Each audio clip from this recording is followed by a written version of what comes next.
In terms of changes to the squad, can we expect, do you think, to see any transfer business done early this summer, or will the World Cup in Brazil maybe make that a little difficult? Well, let's look at the blueprint of last year. Last year, we had very clear plans. Our management team, obviously our coach, Mr. Pellegrini, working very closely with Chiki, Ferran, and myself, outlined our plans, have had clear direction in terms of the areas of weakness, the targets that we sought after. We went about our business in a very quiet and efficient way, and our business was done mostly early in the window. We had a great pre-season, and then we had a wonderful season as a whole, and the results have come.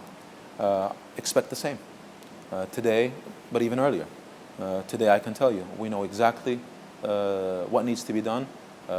We know exactly the players that need to go and the players that need to come in, the areas that need to be strengthened, and the players that we intend to bring in to fill these areas that need to be strengthened.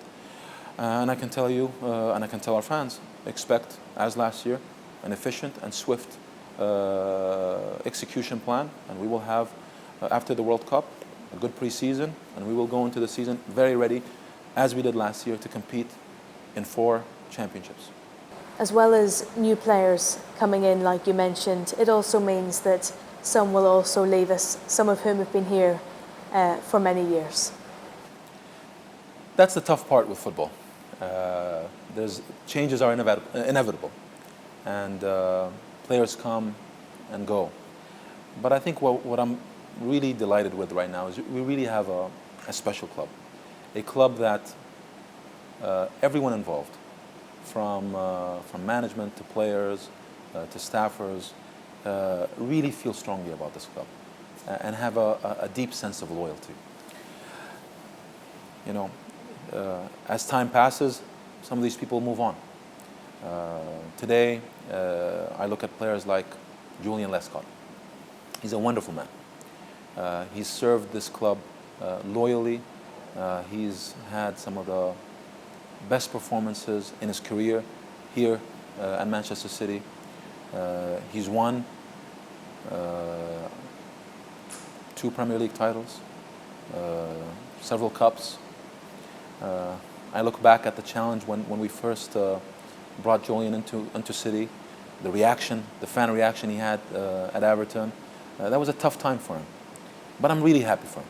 He came here, he had a wonderful career, he had great success, and we will miss him at City. I really want to thank him for all his efforts. Gareth is another one of these wonderful players that has made a big career decision a couple of years ago when he decided to join City. He came in, again, was a loyal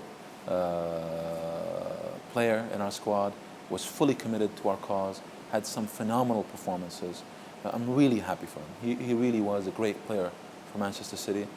Even this year, where he moved on and went to Everton, I think for sporting reasons, I feel good for him, because he went to Everton and he had a hell of a year, an incredible year. And even though he served another club during that period, I'm really happy for him, because I know where his heart is. I know what he feels towards this club, and I really want to wish him all the best moving forward.